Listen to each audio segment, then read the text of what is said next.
What's going on, everyone? Welcome back to T3G. My name is Dalibor. This is going to be a little bit different of a video. Things are strange on the internet right now. A lot of things have been announced. A lot of things are being worried about. A lot of things are being blown out of proportion. Let's just bring it right to where I'm trying to bring it here. First and foremost, A, this content is not for children. Neither is my channel. And B, I am not a fucking lawyer. Ask your fucking lawyer for legal advice.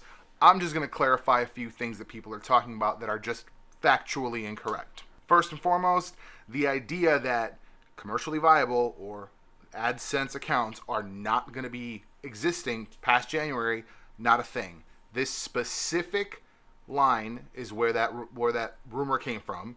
YouTube may terminate your access or your Google account's access to all or part of the service if YouTube believes that in its sole discretion that provision of the service to you is no longer commercially viable. That means, by the way, by their own words, YouTube's own statement, that means that if they believe that stories doesn't make fucking money, they can turn that shit off tomorrow and they don't have to tell you about it and they don't have to fucking explain why. That's what that means. That means if they believe that cards are a fucking waste of time and energy, they can dead that tomorrow and nobody fucking can say shit about it. That's what that means. Doesn't mean they're going to delete your channel. They flat out said that this is not going to affect anyone in any new way. I mean, it's on their fucking Twitter. To clarify, this section is not about terminating an individual account for hurting funding or affecting ad revenue. It's about discontinuing certain features, e.g. removing outdated low-use features. Just like they did with the hell were they called? Everybody used to use them. Annotations. Annotations are gone because they decided nobody was using them. Go lie down. That's what that means. So that's all I'm gonna say on that. Nobody's deleting your fucking channel if you don't have AdSense. That's stupid. It makes no sense because then they're removing a source of revenue for themselves. Because ads still get played on your account regardless of if you have AdSense or not. You just don't make money on it. Now, this is the FTC conference. I watched the whole thing, as dreadfully boring as it was. And weirdly, not once, not a single time did I hear anyone say, well, if you have not made for kids content and it's not marked for kids and we arbitrarily decide that it's for kids, that we will switch it and then subsequently fine you. That's not a thing that anyone says at all during this entire thing. Additionally, the whole leave a comment so that they don't pass this. COPPA was passed. COPPA was passed in 1998. It was amended in 2000 and subsequently it was amended in 2013. That is the last time that it was amended. And it specifically says, the FTC announced in July that it would accept comments on a wide range of issues related to the rule, including whether rapid changes in technology, such as the expanded use of education technology, warrant modifications to the rule at this time. So basically, they're saying if there should be any modifications. That's all that's for. As for the YouTube thing, this is September 4th. That notice for the fucking shit. The notice for the comments was put out in July, before the fucking settlement was reached. Okay? Jesus Christ. This is I apologize to anyone that's on this and just wants content. I just am getting frustrated. There's a lot of people saying a lot of shit when they don't actually listen, they don't actually read. Okay? So you can't post a thing on there and they're going to change their minds. They didn't change anything. No rules were changed. No rules were added. Nothing is changing in COPPA. All that is changing is and mind you, again, watch the fucking video. It's 47 minutes. Watch the whole fucking video.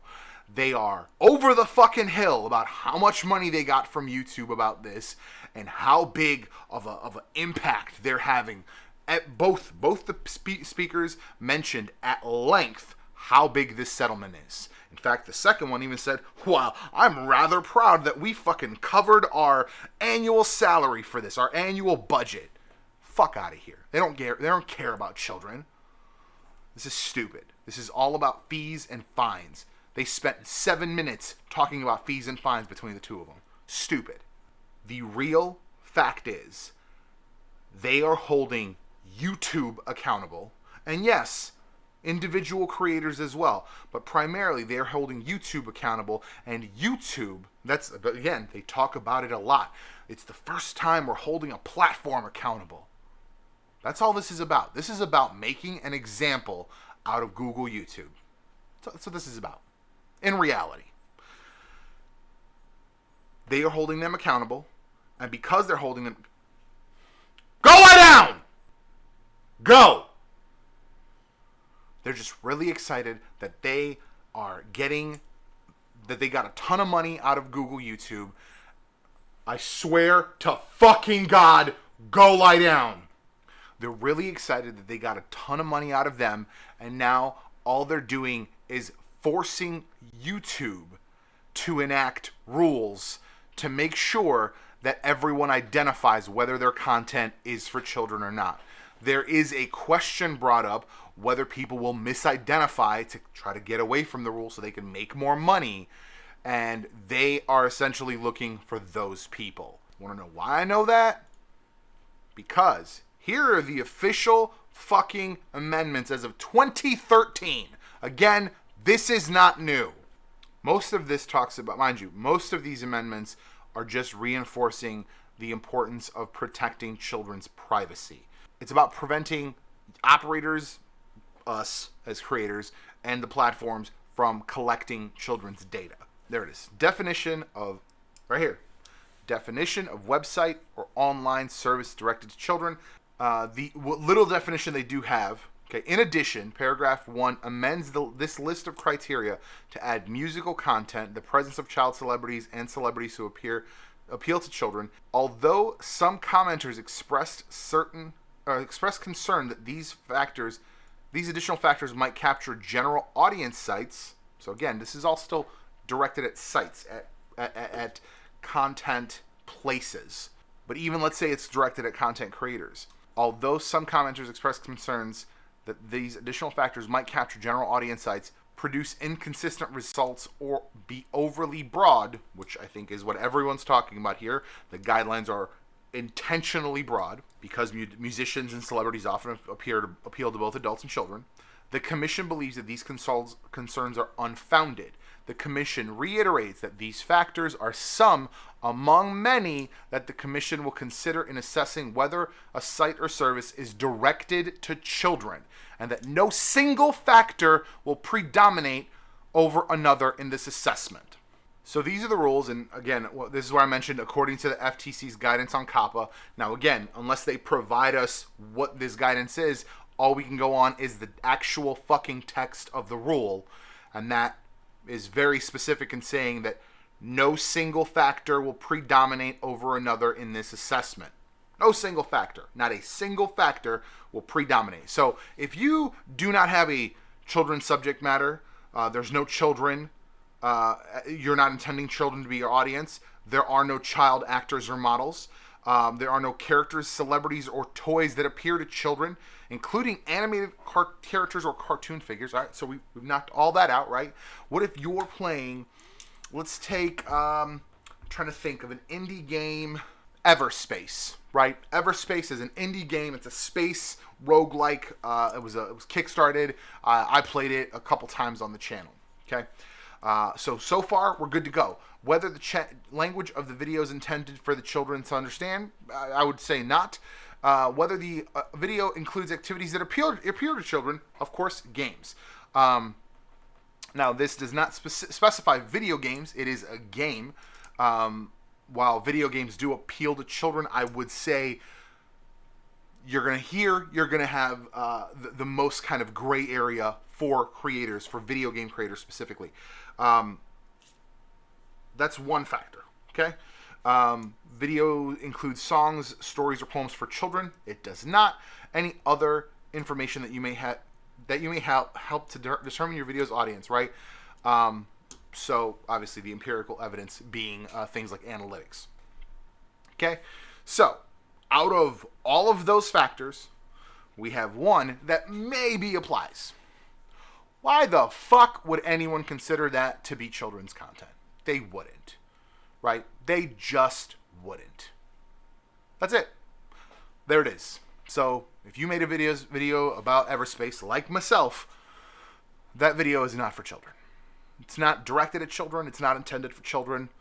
While it does have an activity that a child may find attractive, it is not for children.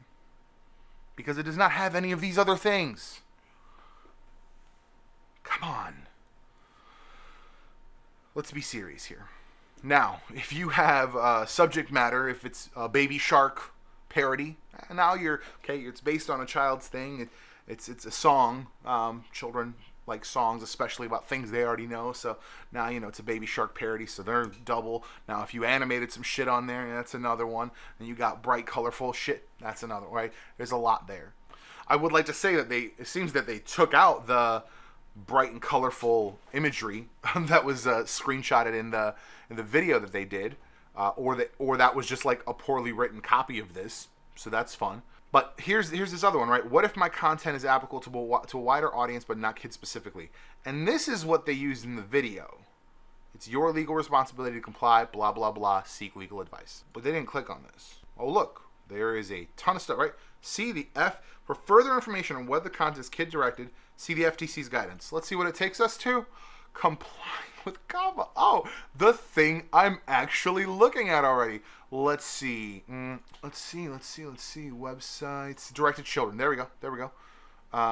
What determines whether or not a website or service is directed to children? Let's take a look. Subject matter, visual content, right? So that's literally everything that we've already covered. Yeah, look at that. The rule also states the commission will consider competent and reliable empirical evidence regarding audience composition. So that would be your analytics, as well as evidence regarding the intended audience of the service or site. So before you get into like, oh, I'm going to get $42,000 fines, which by the way, let's touch on that just really, really quickly. Where is the fees, COPPA enforcement? Where are they? There it is. A court can hold operators who violate the rules liable for civil penalties of or up to $42,000. So it's not just $42,000. So let's do that. But before we get to court, right? Before they spend the time and money to take you to court, they're going to consider if you flat out say that your content is not for children. So I think we're fine, guys. I think we're fine. Now, if you are producing, I'm trying to think of it. Let's say Cuphead. Let's say your whole channel is Cuphead analytical videos. That's going to be a little harder to talk about now, unless you're cursing in the videos and are very direct and use adult educated language. So I would say if you're discussing like, acoustics and things that children just would not get, coding, things like that, that's not for children, right? That's just not for children. I understand that Cuphead is a kid-friendly look, but once you put it in context, I think we're all pretty safe in saying that it's not for children. Dude I went to high school with produces animated, Winky Dink Media, check him out, produces animated parody, like cartoon hookups. They're called cartoon hookups, right? So you have Spider-Man hooking up with Wonder Woman, let's say. It's not graphic, but it's like they meet at a hotel. They're often scantily clad, so you'll see Spider-Man in like spider undies. That's not for children. The animation style is very cartoony, but when you put it in the context of a thing called cartoon hookups, you pretty much rule out that being for children, I think. I think that's a safe bet. So if he was to mark his not for children, I think he'd be all right. Now, again, I'm not a fucking lawyer. I'm not giving you legal advice. I'm giving you my analysis of the situation. I've been cursing this entire time because, honestly, I'm kind of sick of being... Like, I watched a few videos on this, and then I keep being recommended more things, so then I'm curious. My natural curiosity goes in, and I'm like, see, maybe they've got something new to say. They don't. They don't have anything new to say. No one's deleting your channel unless you are in flagrant violation of this rule. Which, again, unless you are making children's content and mark it as not for children's, that's a problem. And unless you are not making children's content and you market as children's content, that's a problem for sure. Yeah, that's... But again, and actually, let me go back, because again, that has nothing to do with COPPA. That's a problem for TOS, not for COPPA. Again, COPPA is very, very specific. The point of COPPA, okay, again, it's in the name, Children's Online Privacy Protection Act.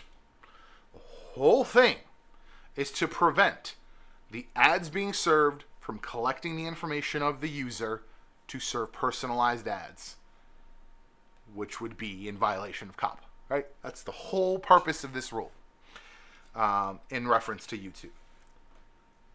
So, if you are not making children's content, and you are very clear on your channel, videos, etc., that your content is not for children, I think you're going to be fine. I think you're going to be just alright. Yeah, I don't think anyone's losing their channel in the first, guys. I don't think anyone's going to be shadow banned or whatever the fuck they keep saying, all these internet terms. I don't think anyone's losing anything come January 1st. Unless they have made for children content, explicitly made for children content, then yeah, they're going to be losing quite a few features on YouTube, and a ton of revenue, a fuck ton of revenue.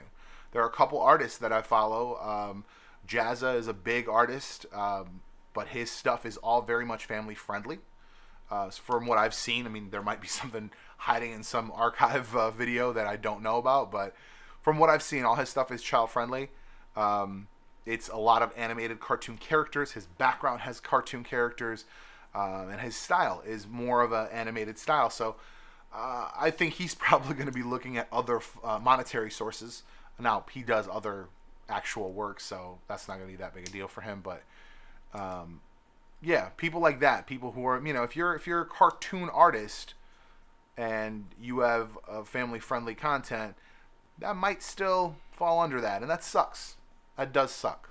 For those who are truly in that gray area, you do make content that is really meant for children.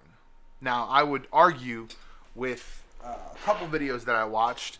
I won't lie, this is in many ways spurred on by my buddy Ethan, his videos. I've watched the most of about this, and a couple other videos that I watch that are people who do analytical game reviews and stuff like that. I don't think those qualify, honestly. I think those would be very much not in language that children understand. And I just really think that if you say it's not for kids and you are using language that is not for children, and again, I don't mean cursing like in this video, I mean just using highbrow language, fucking, 12th grade vocab, not talking about, graduate level, but if you're talking about, synths, I watched the fucking G-Shift review a dozen times at this point, so just remember, like you say synths and brass, kids don't know what the fuck that means. They don't understand that. That's not for kids. It's not language that is intended for children to understand.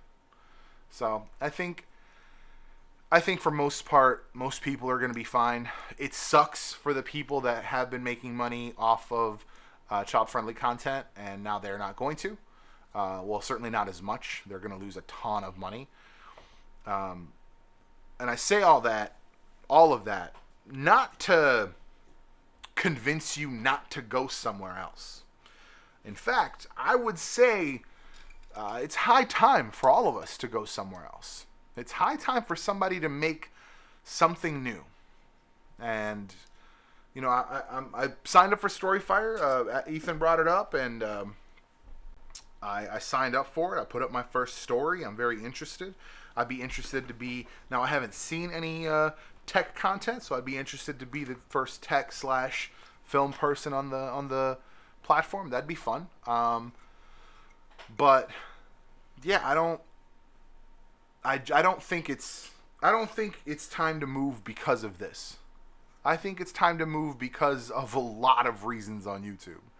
You look at somebody like McJuggernauts, who just incredible view counts and getting demonetized on a daily basis.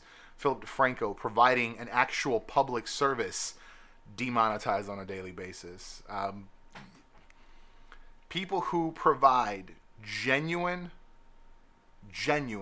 services to the community, to the country, the world, and they're demonetized because it might offend advertisers. I think there are plenty of reasons to look at other platforms, other avenues, and other places to produce content. This, for a select group of people, is definitely one of them. But not for all of us, guys. This isn't the end of the world for most people. It just isn't. For people who make children's content and family-friendly content, which then does really fall into children's content, it is. Certainly as far as AdSense. But in reality, you should never put... What was it? You should never put all your eggs in one basket. If you were just counting on AdSense, you're not running your business properly. That's just real talk.